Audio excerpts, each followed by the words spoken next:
Pandian store serial இன்னைக்கான எபிசோடில் கதிர்ராஜ் 2 பேருமே ரொமான்ஸ் பண்ணிக்கிட்டு இருப்பாங்க. இன்னொரு பக்கம் செந்தில கோமதி வீட்டுக்கு வர வச்சுருப்பாங்க. அரசி என்னன்னா அந்த பக்கம் நீ வரமாட்டியே அப்படின்னு சொல்லி அம்மா தான் கால் பண்ணி வர சொன்னாங்க அப்படின்னு சொல்லிட்டு, ஏண்டா நீ எதுக்குடா அந்த மீனா கிட்ட பேச மாட்டேங்கிற, நான் பண்ண ஒரே சத்தியத்துக்காண்டா அவள் உங்ககிட்ட எல்லாருக்கிட்டையுமே போய் சொல்லிக்கிட்டு இருக்கா, எனக்காக தாண்டா அவள் உண்மையெல்லாம் மறைச்சா, நான் தான் அவகிட்ட சத்தியம் வாங்கினேன், மாமா கிட்ட கூட உண்மையை சொல்லிடலான்னு தான் சொன்னாடா, நீ அவகிட்ட பேசுடா, பாவண்டா அந்த பொண்ணு, இந்த வீட்டில் நாங்கள் இவ்வளோ பேர் இருக்கோம், அப்போவுமே எனக்கு தனியாக இருந்த மாதிரி இருக்கும் உங்கள் அப்பா என்கிட்ட பேசாதது, நீங்கள் 2 பேர் தானடா அங்கே இருக்கீங்க, பேசுடா அப்படின்னு சொல்லிட்டு அவரும் வீட்டுக்கு வந்ததுக்கப்புறமா கேட்குறாங்க, இங்கே பாரு நீ எங்கள் அப்பாவுக்கு அந்த விஷயம் கஷ்டப்படும் தெரிஞ்ச நீ பண்ணியிருக்க, உங்கள் அம்மா அப்பாக்கா நீ ஒழுங்காக இருந்திருக்கா இல்லை உண்மையை மறைச்சிருக்கேன்னு சொல்லி கேட்கும்போது அவங்கக்கிட்டே நான் போய் சொல்லியிருக்கேன் அப்படின்னு சொல்கிறாங்க.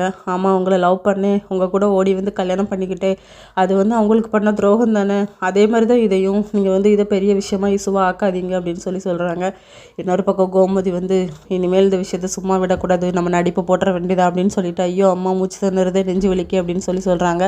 அரசி பதறாங்க. ஆனால் பாண்டியன் மெதுவாக எழுந்துச்சி உட்காந்து பார்த்துட்ருக்காரு தூக்கத்தில். இதோட இன்னைக்கான எபிசோட் முடியுது.